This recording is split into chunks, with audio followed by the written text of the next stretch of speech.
that that's what it was, but I've heard that term. Yeah. There you go. So there's actually 5 different terms for the fear of thunder. It's a silly thing to be afraid of. It's just a noise in the sky. Thunder doesn't do anything. No, it does not. I like it. I quite She's enjoy so scared. thunder. By the way, Madonna, she's so scared of it that she is very well known to frequently check weather reports before any concerts she does. That's how many concerts does she do now? I don't know. 4. Well, nobody's doing any right now. That's interesting though. Yeah. That's something, I guess. Madonna, whatever. She scares me. I have a fear of Madonna. What's that called? Rational. Yeah. Someone posted. I don't know how far the post got, but our friend COVID posted today. He's like, you know who's really digging this pandemic? It's ugly people. Yeah, it's true. Ugly people must be loving it. Ugly people and gamers are the two that are just absolutely in love with this right now. But ugly people are out there just wearing their mask. No one knows they're ugly. They're all happy. They're a happy bunch of people. I'm the exact opposite. I got like 5 years left in this face. I can't spend it all covered up. No, exactly. It's like my only endearing quality is my fucking face, and all I have. It's I'm not getting I'm not getting by on my personality ever. So clearly, listen to the show, right? I'm not doing myself any favors by talking. I got to be pretty. It's funny. Here's one that'll make you laugh. So Samuel L. Jackson, when he starred in the Star Wars movie, when he was in the Matrix. Nope, Star Wars movie, not the Matrix. The other one. Sorry.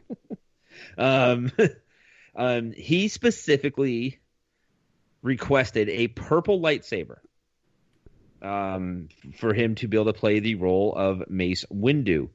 The reason is because he wanted to be able to find himself on screen in the big fight scenes. That's actually kind of funny. I thought that the fact that he was like the only black guy would have been the easy way to figure that out, but apparently not. He doesn't see color. Aaron Hunt win. I like that one. Win. There you go. Okay, so I have another phobia, but Eric, if you can type this in while I'm saying this, because I'm not sure how exactly to pronounce this. Hang on, I'm just gonna look it up. The Hunt. Ooh, thehunt.com. I can have it. Okay, I'm ready. I'm typing. Okay. Paraskavedia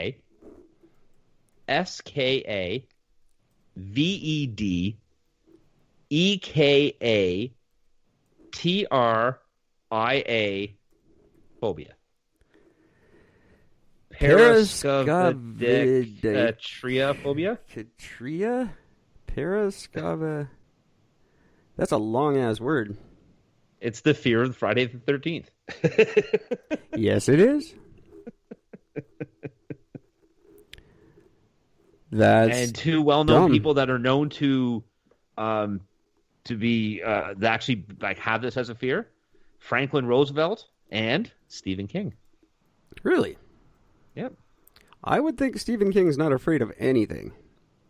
No, Stephen King is terrified of anything scary. This is why he writes scary That's novels, true, yeah. He's scared of everything. That's weird. Yeah. Fear of that's a stupid fear to have. I don't know why you would have that. I'm scared of a day. I'm scared of a day that changes every year. It's different all the time. It does, like I can understand if like Friday the 13th was always the same day and some weird shit always happened or something, but it's just a Friday, man. Just a Friday. Nothing else. Weird. Huh. You know, most people, it's a dangerous day for people largely because of their anxiety over it. Yep. The traffic deaths go up by like 2/3 on Friday the 13th. And historically for me, Friday the 13th has usually been one of my best days of the year. That's really weird. I have the best lot, but usually just good things usually happen on those days. So I look forward to it. That's dumb. So when I see like a black cat, I'm like gathering them up in the masses and letting them all cross in front of me constantly, just anything, just to keep that thing going. You're just all about the. I've never paid attention to it. I barely know what day it is. I announce it every day in the beginning of the show. I have no clue what day it is, day after day. Like I won't know when I wake up tomorrow. I don't. It could be Friday the 13th tomorrow for all I know.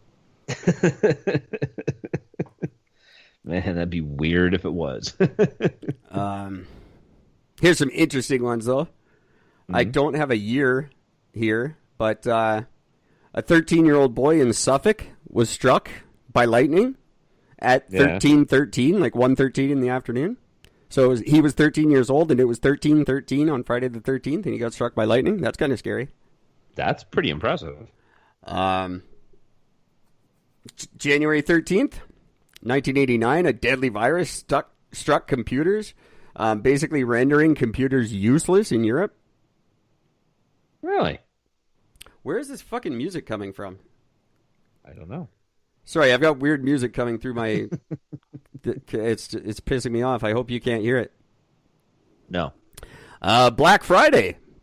The 1989 stock market crash was Friday the 13th.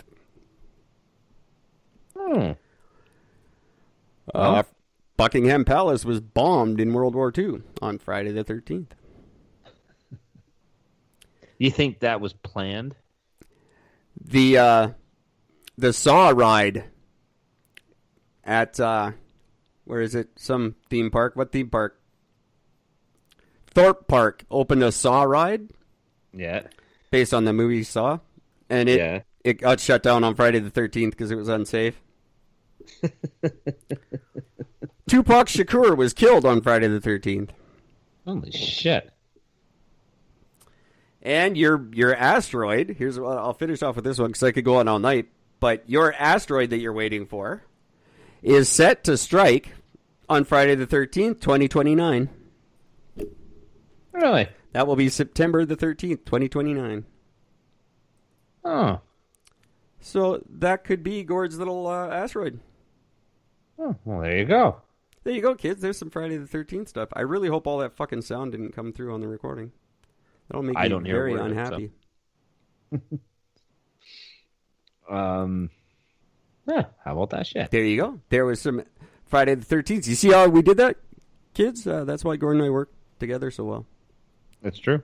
We just right on topic with each of us just to play right off of the next point. I don't have any other Friday the 13th points right now.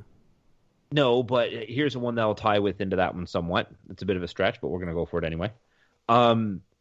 When you get scared of Friday the 13th and these weird things happen, you get scared, you get sad, you got to wipe away your tears and blow your nose with a Kleenex. Well, Kleenex tissues were originally used as filters.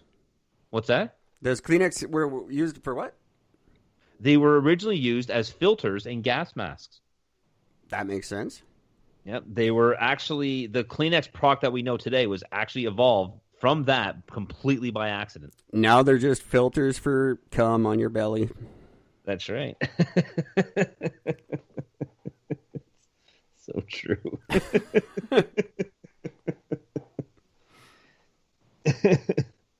Now, here is something I would love to get a hold of.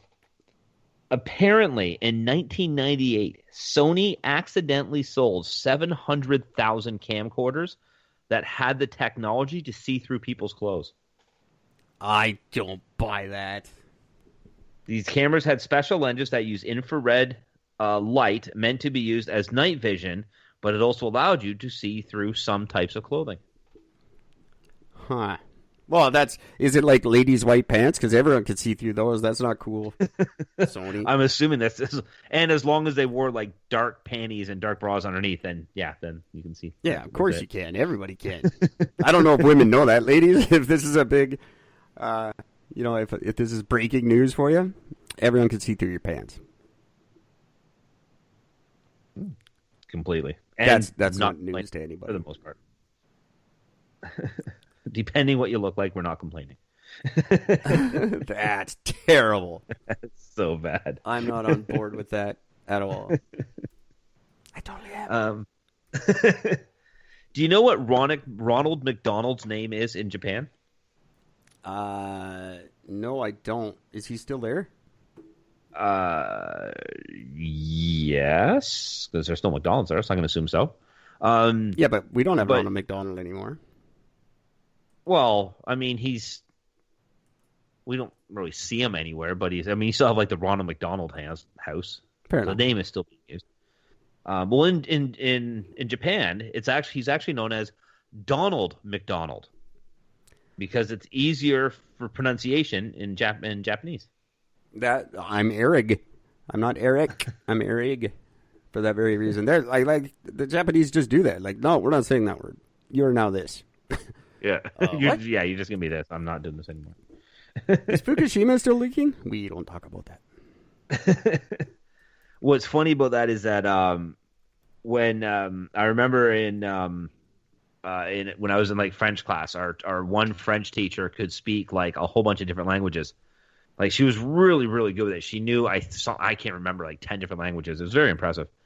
And so she was going around and people would say, "Hey, what's my name?" And she goes, "And I'll tell you what your name is in different languages." And so she's going around the room, and I mean, every person's name was pronounced differently in another language except for mine. Except for you're just Gord all around the world. I'm just Gord. The only way it's different is if it was like certain accents, it would come up as guard. That's pretty funny. Yeah, in Jamaica, my name is Guard, but it's still Gord.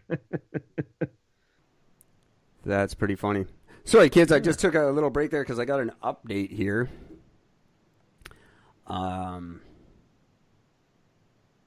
They're just about open applications for record attempts. Oh, cool. And COVID. Oh, well, at least ours doesn't have to get affected by that. Well, they're just advising us, because there's going to be groups of people like watching us and stuff. It's just safety alerts for that. And just looking at our requirements here. Sorry, I know this is very boring to the podcast. We'll get right back to it. This is just very interesting stuff to us because we're doing a Guinness record attempt, and this is straight from Guinness. It's explaining to us. They're allowing for events like ours or attempts like ours, to take place in private homes, whereas they previously would have had to been in public. Oh. So for ours, because it's a longest duration live... Oh, where is it now? There's a whole bunch they put out all at once here, but ours, by the looks of it, will be these. We need to present a full uncut video of the setup. And we need an independent witness and a timer. And video. We need video of the whole thing, basically. We got to video the whole thing. I'd be on video. An independent witness has to videotape it. But we could we can actually live stream it though. Like, how do you? Yeah, but we still have to present a video to them of the whole thing happening, so that there's nothing shady going on backstage or something. Oh. So there you go. The longest marathon playing an instrument or whatever, it's all the same thing. It doesn't include sports. That's weird. I don't know why. But anyway, there we go. Very neat. Not very exciting or interesting at all. I'm kind of sorry I brought it up. It's pretty boring. Well, you know what isn't boring, though?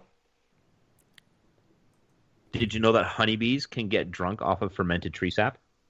No. I saw a bunch of raccoons get drunk off rotten fruit, though, and it's fucking hilarious. It was really funny because they hit the news and all. But what's really interesting about this is it pretty much affects bees the same way it affects humans, where they basically get into, instead of car accidents, they get into flying accidents, which makes it very difficult for them to get into the hive. But what's really fascinating is that once a drunk bee makes it to the hive, the sober bees will actually prevent them from entering. That's pretty funny. So, nope, you are not coming in. Get the fuck out of here. Damn it, Gary, quit trying to bang the queen. Right? Get out of here, you drunk bastard.